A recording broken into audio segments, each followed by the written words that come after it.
이스라엘 백성들이 가나안 정복을 앞두고 정탐꾼을 보내서 가나안을 정탐을 했는데, 그리고 나서 다 겁을 먹었죠.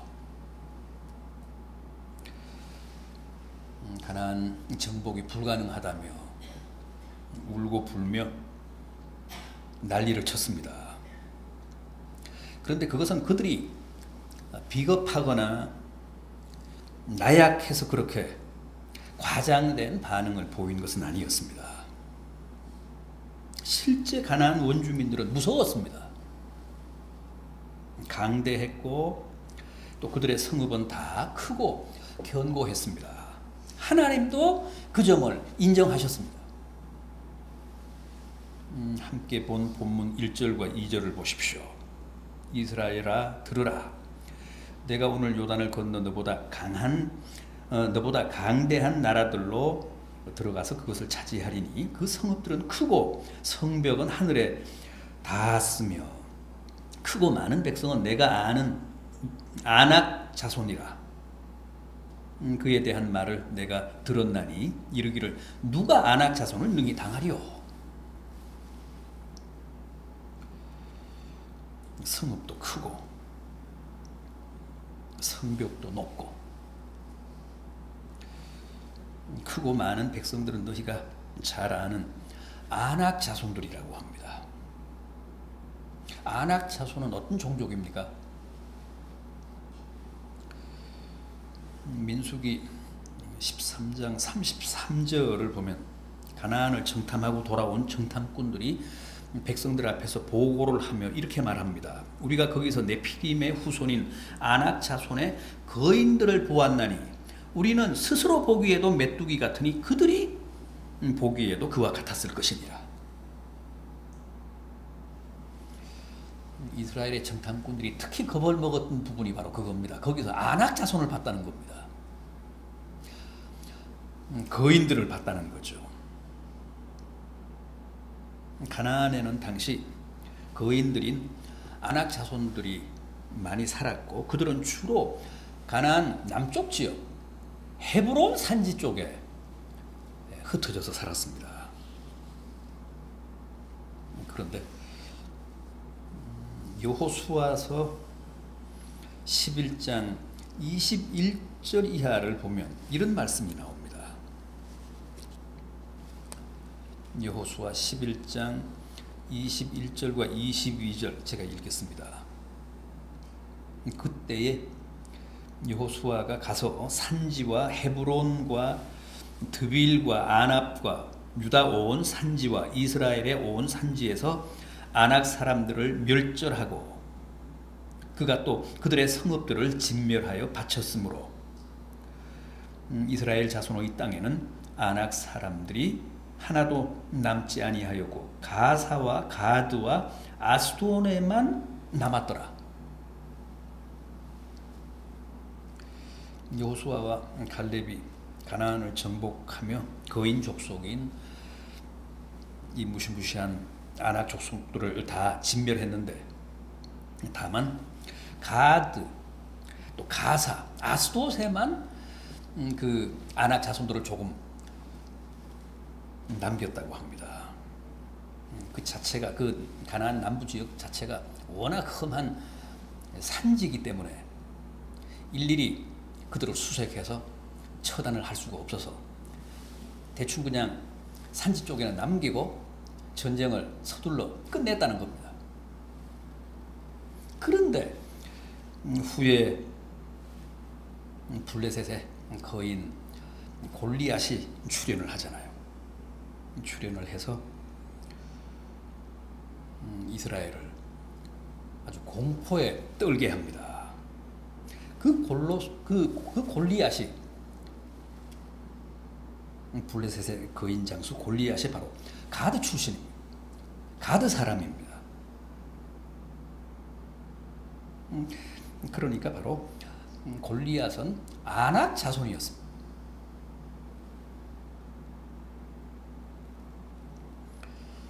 골리앗을 생각해 보십시오. 아낙 자손이 얼마나 장대한 거인 족속이었습니까? 하나님이 하나도 남기지 말고 다 진멸하라고 하셨을 때 그렇게 했으면 좋았는데 대충 죽이고 오지 쪽, 산지 쪽은 그냥 남겨뒀다가 결국은 그게 화근이 됩니다. 거기서 이스라엘 군대, 사울 군대를 벌벌 떨게 한 거인 장수 골리앗이 나온 겁니다. 어쨌든 아낙 자손은 이렇게 크고 무서운 사람들이었습니다. 하나님도 그 사실을 잘 아셨다는 겁니다. 그래서 뭐라고 하셨습니까? 승산이 없으니까 포기하라고 하셨습니까? 아닙니다. 오히려 더욱 앞으로 나아가라고 하셨습니다. 겁먹거나 두려워하지 말라고 하셨습니다. 본문 3절을 보십시오. 오늘 너는 알라. 내 하나님 여호와께서 맹렬한 불과 같이 내 앞에 나아가신즉 여호와께서 그들을 멸하사 내 앞에 엎드러지게 하시리니 여호와께서 내게 말씀하신 것 같이 너는 그들을 쫓아내며 속히 멸할 것이라. 너는 알라. 뭘 알라고 하십니까?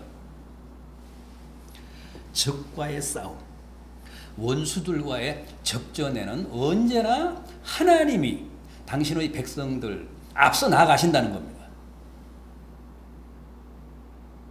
앞서 가시며 적과 싸우신다는 겁니다. 어떻게 나가신다고 합니까? 어떻게 싸우신다고 합니까?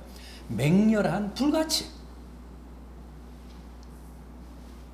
그래서 아무리 장대한 거인이라도 다 네 앞에서 엎드러질 것이라고 하십니다. 원래 물도 무섭지만 불도 무섭잖아요. 그래서 우리가 수마라고도 하지만 화마라고도 하잖아요. 물과 불은 그렇게 무섭습니다. 아무리 크고 강한 성체도 불 앞에서는 장사가 없습니다. 순식간에 잿더미가 됩니다. 그런데 하나님이 그런 맹렬한 불같이 이스라엘 군대 앞에 행하신다고 합니다. 그래서 대적들을 다 진멸해서 결국은 그들이 이스라엘 앞에 무릎을 꿇게 하신다고 합니다. 그걸 알라고 하십니다. 그러면서 두려워하지 말고 아낙 자손이 있다고 해서 겁먹지 말고 담대하게 진격하라는 겁니다. 그러면 내가 맹렬한 불로 너희 앞서가며 적들을 사르겠다. 네 앞에 굴복을 시키겠다. 굴복하게 하겠다. 무릎을 꿇게 하겠다. 그렇게 격려하고 계십니다. 그런데 여기서 중요한 게 있습니다. 이스라엘 백성들 앞에 여호와가 맹렬한 불로 나가시면서 적들을 이제 제압하기 때문에 틀림없이 이스라엘이 가나안 원주민들과 싸워서 이깁니다. 승리합니다. 가나안 땅을 차지하게 됩니다. 그건 뭐 확실하고 틀림없는데 여기서 꼭 기억해야 할 사실은 그 전쟁에서 이겼다고 해서 적들을 제압했다고 해서 가나안에서 적들을 다 추방했다고 해서 그리고 그 땅을 차지했다고 해서 네가 심중에 이르기를 나의 공의로움으로 말미암아 나의 믿음으로 말미암아 혹은 뭐 내가 기도를 많이 해서 하나님이 내 기도를 들으시고 혹은 내 믿음을 가상히 보시고 적들을 물리치사 나로 하여금 승리하게 했다. 그런 착각은 절대 해서는 안 된다는 겁니다. 그건 아니라는 거예요. 오늘 본문에서 우리가 놓치지 않아야 할 가장 중요한 주제가 바로 이겁니다. 흔히 우리는 그런 착각에 빠지잖아요. 일이 잘 되고 어려운 문제가 속 시원하게 해결이 되고 그래서 내가 크게 성공하면 그래도 내가 열심히 기도를 했더니 하나님이 나를 가상히 보시고 이렇게 내 기도를 응답하사 축복해 주셨구나. 그래도 내가 열심히 신앙생활을 했더니 하나님이 내 믿음을 축복하사 이렇게 보상해 주셨구나. 그래도 내가 세상 사람들보다는 더 정의롭게 공의롭게 사니까 하나님이 그걸 평가해 주셨구나. 그렇게 생각하지 말라는 거예요. 그렇게 해석하지 말라는 겁니다. 그렇게 착각하지 말라는 겁니다. 그거는 아니라는 겁니다.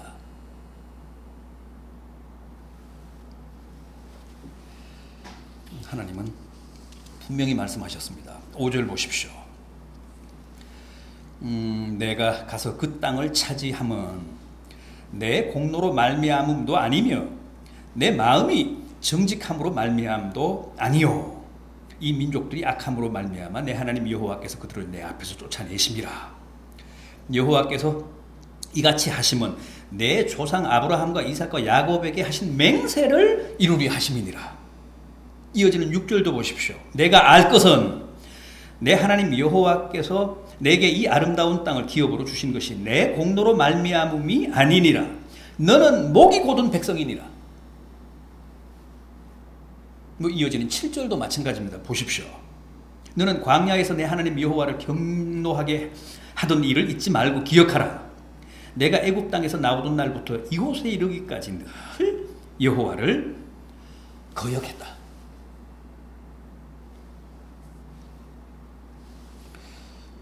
하나님이 우리 앞에 대적들을 다 멸하시고 우리로 하여금 승리하게 하시고 또 가나안 땅을 차지하게 하신 것은 절대 우리가 착하거나 무슨 우리의 믿음이 좋거나 우리가 기도를 많이 해서가 아니라는 겁니다. 우리가 구원과 축복을 누릴 만한 원인을 제공해서 그 대가로 하나님이 보상으로 우리에게 승리를 주시고 무슨 성공을 주시고 은혜와 축복을 베푸신 게 아니라는 겁니다. 우리는 여전히 공의롭지 못하다고 합니다. 우리는 여전히 믿음이 없다고 하십니다. 우리는 여전히 목이 곧은 백성일 뿐이라고 하십니다. 우리는 늘 출애굽 그 시점부터 이 가나안 문턱에 이르기까지 항상 하나님을 경노하게 했을 뿐이라고 합니다. 그런데도 하나님은 어떻게 하신다고요? 우리의 앞서 맹렬한 불로 진격하시며 적들을 제압하시고 모든 적들을 우리 앞에 무릎을 꿇리시고 우리로 하여금 가나안 땅을 차지하게 하신다는 겁니다. 왜요? 우리가 이뻐서가 아니라 우리는 여전히 온갖 미운 짓을 하며 사는데 딱 하나 우리가 하나님의 택하신 백성이라는 이유 때문에 우리가 하나님의 자녀라는 이유 때문에 우리로 하여금 승리하게 하시고 우리로 하여금 성공하게 하시고 젖과 꿀이 흐르는 가나안 땅을 차지하게 하신다는 겁니다. 그래서 하나님이 우리로 하여금 성공하게 하시고 우리로 하여금 승리하게 하실 때라도 절대 착각은 해서는 안 된다는 거예요. 우리가 잘나거나 우리가 무슨 능력이 뛰어나거나 우리가 믿음이 좋거나 기도를 많이 해서가 아니라는 거예요. 우리가 정의롭게 살고 공의롭게 살고 착하게 살아서가 아니라는 겁니다. 여전히 우리는 목이 곧은 백성입니다.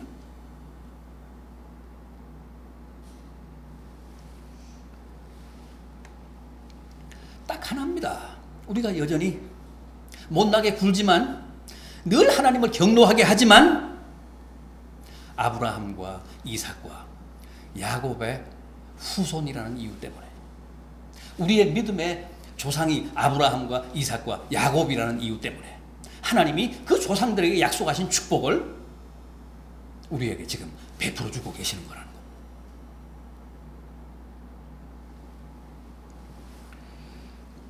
그렇지 않습니까? 우리는 늘 하나님께 신념만 끼치잖아요. 우리가 뭐 기도를 많이 합니까? 우리의 믿음이 뭐가 그렇게 대단합니까? 우리가 믿음이 좋고 기도를 많이 해서 축복을 받을 정도면 이걸로는 안 됩니다. 어림도 없습니다. 무조건 우리가 하나님의 자녀라는 이유 때문에 은혜를 주시는 겁니다. 우리로 하여금 적들을 제압하게 하시는 겁니다.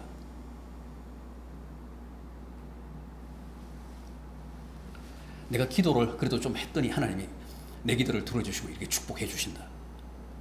그거 아닙니다. 그런 착각하지 말라고 하십니다. 지금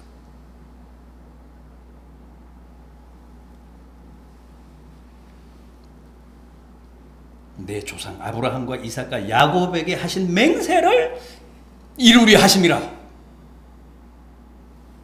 하나님이 그렇게 약속해 주셨잖아요. 우리의 조상 아브라함에게도 이삭에게도 야곱에게도 틈만 나면 그렇게 약속하셨잖아요. 내가 내게 큰 복을 주고 내 씨로 크게 번성하여 하늘의 별과 같게 하고 바다의 모래 같게 하리라. 내 씨가 대적들의 성을 차지하고 젖과 꿀이 흐르는 땅을 얻게 하리라. 내 자손들이 나가도 복을 받고 들어와도 복을 받게 하리라. 이 하나님의 약속 때문에, 당신의 맹세 때문에 우리에게 은혜를 베푸시고 우리를 축복하신다는 겁니다. 우리로 하여금 적들을 제압하게 하신다는 겁니다.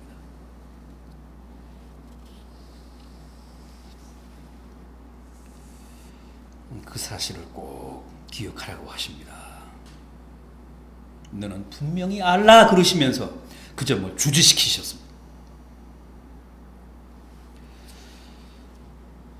자식을 키우는 부모들도 그렇잖아요. 자식이 날마다 말썽 부립니다. 그야말로 부모들의 마음을 날마다 경노하게 합니다. 그러나 그런다고 그 자식 버립니까? 그 자식 죽입니까?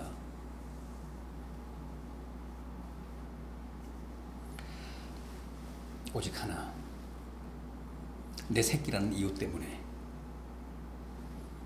그렇게 말썽을 부리고 그렇게 내 마음을 아프게 하는데도 여전히 해줄 거 다 해주잖아요.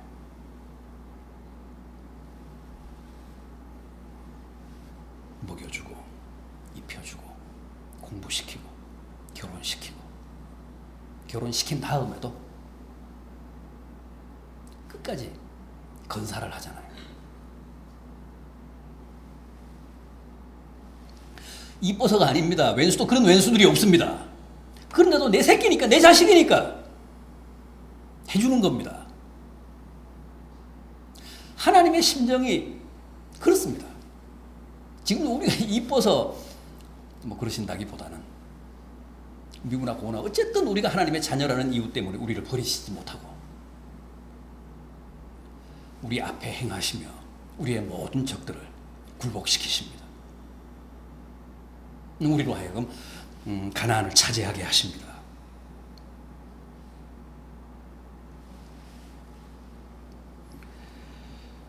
따라서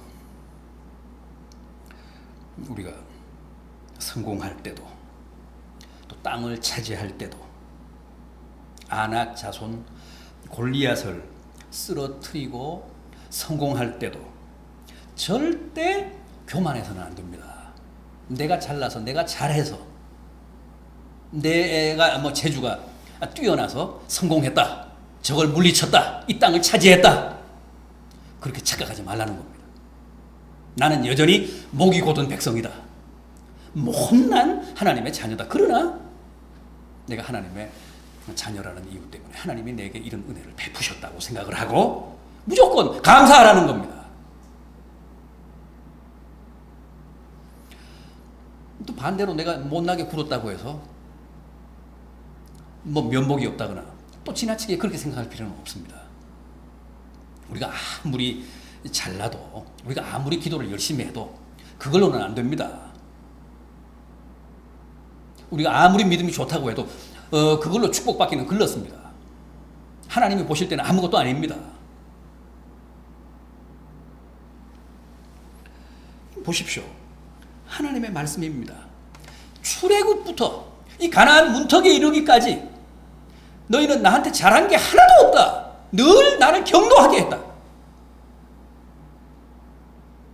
그러나 너희가 아브라함과 이삭과 야곱의 후손이라는 이유 때문에 내가 그들 너희 조상들에게 약속한 축복의 약속 때문에 내가 은혜를 베푸는 것이다. 너희로 하여금 성공하게 하고 가나안 땅을 차지하게 하는 것이다. 그 점을 잊지 말아라. 그 점을 명심해라. 너희가 공의로워서가 아니다. 너희가 착해서가 아니다.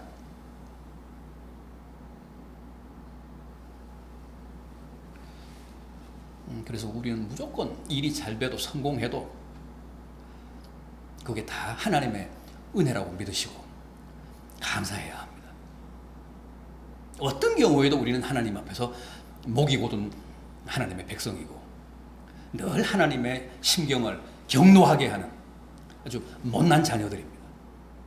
그럼에도 하나님의 자녀요, 하나님의 백성이라는 이유 때문에 하나님은 우리를 절대 버리시지 않고 우리에게 필요한 은혜를 베푸시고 특히 우리 앞서 가시며 모든 장대한 적들을 제압하시고 그 모든 적들이 우리 앞에 무릎을 꿇게 하신다는 사실 꼭 기억하시며 항상 감사하는 복된 성도들 되시기를 진심으로 기원합니다.